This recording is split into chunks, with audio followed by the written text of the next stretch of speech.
everyone and welcome back to the channel. Now in this video today we are going to be going over my top dividend stock picks for the rest of this year and going into the next year. But before we get into it, if you could please hit the like button, subscribe to the channel if you haven't already.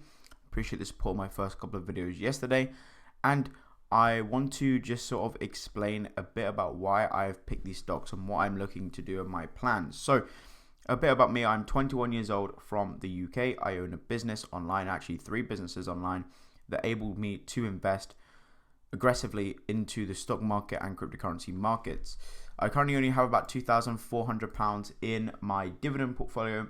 However, I am looking to make a lump sum investment into this brokerage account of £70,000 within the next couple of months as I finalize my research on these stocks and start dollar cost averaging into them. With that being said, I'm not a financial advisor. None of this is financial advice. Always do your research and be very careful about what you're investing into the stock market because it can be very volatile at times. However, with that being said, let's jump into it. So first of all, we have Altria Group. Now, all of these stocks that I have here I'm going to first go over the ones that I own and why I've picked these, and then we're going to go over into my watch list for some other picks that I have ready. So we have Altria Group paying an 8.85% dividends. Apple only pays 0.63%. Apple Hospitality pays a 5.65% dividend yield. AT&T 6.9%. BCE 6.15%. BP 4.79%. British American Tobacco 6.68%. Coca-Cola 3.1%.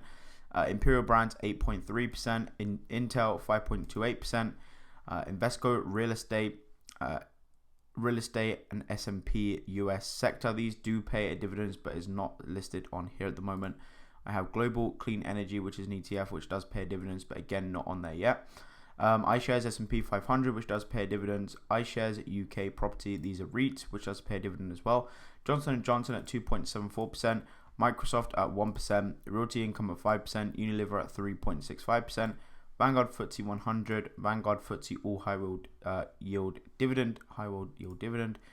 And the FTSE Emerging Market ETF. So we're specifically going to be focusing on these stocks. These ETFs and REITs, they all do pay dividends. We saw Apple Hospitality pays about 5% a year. However, I'm just going to be focusing on the dividend paying stock. So Apple, it's Apple, right? It's a blue chip stock that pays a small dividend. Yes, of course, there's bigger dividends and probably better growth stocks to invest in. However, I've picked Apple because I own a bunch of Apple products. I'm recording this on a fully spec'd MacBook Pro 16-inch with using the Apple ridiculously overpriced monitor with Apple peripherals. I have 2 iPhones, I have an iPad, I have Apple TV. Literally everything technology device is Apple, so I thought I'd invest in Apple as well. All world high dividend yield. So this ETF just gives me exposure to pretty much a lot of different stocks that do pay a dividend yield all wrapped up into this ETF. So that's why I like that. It protects me a bit more and they give about 4% yield. Realty Income, again, pretty standard stuff. These are all pretty standard stocks, and that's why I picked them, because I believe in them long term. I like BP as well, oil company. As you know, petroleum and gas just over the last couple of years really has been going absolutely crazy with the situation in the world right now. So a good investment, in my opinion, there. British American Tobacco, Intel, Coca-Cola. Again, Coca-Cola is a brand that's going to be around forever. I don't see it going anywhere at all. So, I mean, Coke is Coke, right? AT&T, again, telecommunications, a sector that's always going to be around. And Imperial Brands, same sort of thing there, of a sector that's always going to be around. So there's my dividend picks that I currently have only £1,400 invested in. But again, I'm looking at making a lump sum payment of about £70,000 in this account, which equates to around $80,000 to $90,000. So if we go ahead and take a look at my watch list here for my dividend watch list. So we have all of these stocks. So let's go ahead and go over them. So first of all, we have Paramount. Now, if we go ahead and have a look at this, Paramount, then we can kind of see Paramount currently pays a 4.91% dividend yield. They have a price to earnings ratio of 5.16 with revenue of $28.59 billion. Now, looking at their chart over the last month, they are down about 16%, 3 months about 23%, 1 year they're down 50%, and you can see they have had some massive volatility here. However, they do pay a 4.91% dividend yield. If we take a look over the last month, they are down about 16%. So maybe a good time to buy. I haven't yet done too much research in terms of the news, but this is one on my watch list to keep very close an eye on. Next one is going to be Avgo or Broadcom. Now, Broadcom pays a 3.42% dividend yield with a price to earnings ratio of 30.28, which is pretty good there. So Broadcom is a technology company. The company designs, develops, and supplies a range of semiconductor and infrastructure software solutions. Again, an industry that's always going to be around. You can see their net income there with about 6.74 billion, profit margin of about 24.54%, which in this industry, 24.54% is pretty good there. Now, as you can see, their stock price over the last 3 months has been fairly stable. Over the last year, it's only down about 1.9%. And maximum, you can see we are up a crazy amount. I mean, imagine buying these guys back in 2013. Yeah, you would have done a massive return, almost a 20x on your investment. So you've invested $1,000 into this. You're back in 2013. Almost 10 years later, you will have about $20,000 just in appreciation, plus the 3.42% per year, which is absolutely crazy. So Broadcom is on my list for one to look at as well. The next one is going to be Home Depot. Currently at $290.54. They pay a dividend yield of 2.62%. And you can see over the last month, they are up. Over the last 3 months, they're up about 2%. In the year, they are down about 12%. And maximum, they are up a lot. Again, imagine investing in these guys back in 2013.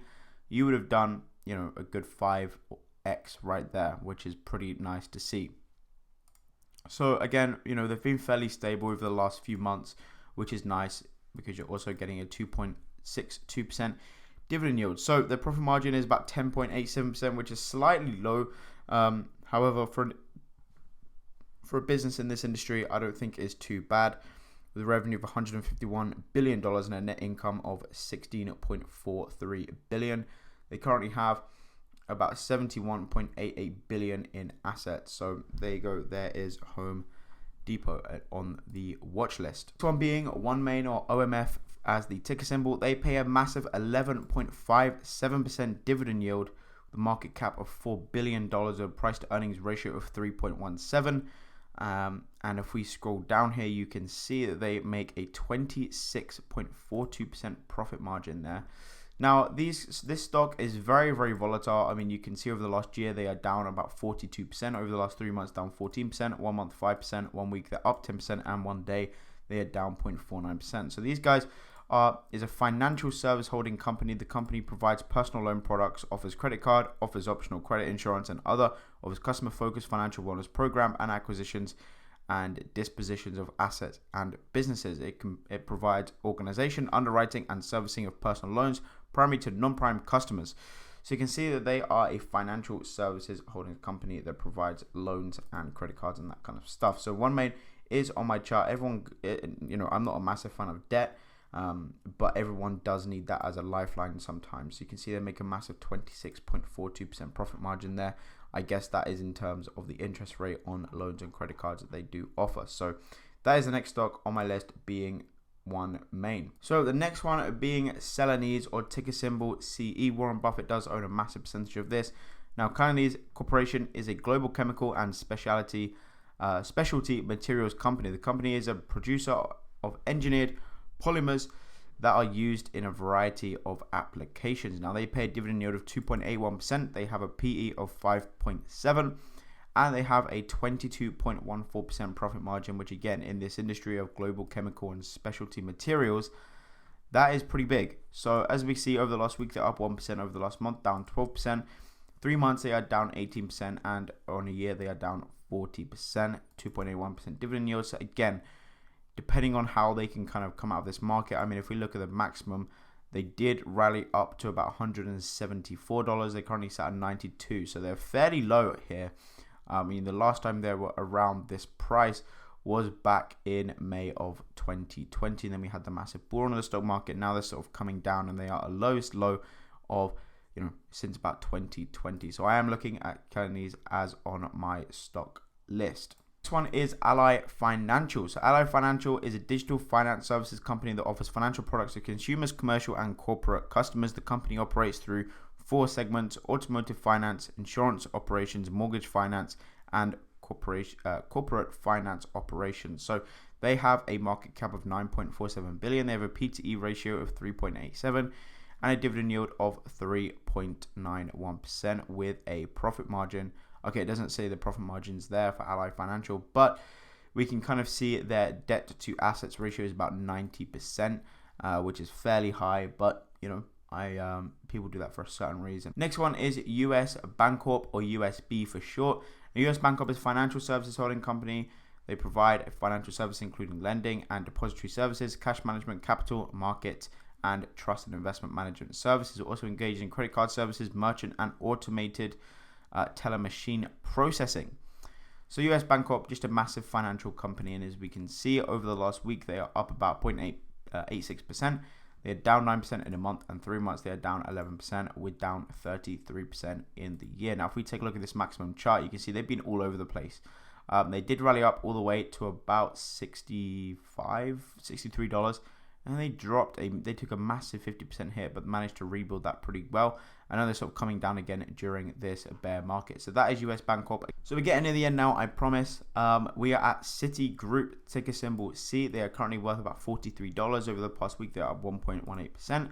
In a month, they're down 10%. 3 months, down 6%. And in the year, they are down 40%, with maximum down about 14%. So you can see, again, you know, they had this massive rally up, and they dropped about, you know, a good amount. So Citigroup is a diversified financial services holding company. So you can see during, you know, the situation that we've had over the past few years, of course, finance companies took a hit, but they have a market cap of 86 billion, a P/E of 4.07, a dividend yield they pay about 4.59% per year, with a net income of $21.95 billion last year. However, their debt to assets ratio is about 91.19% there.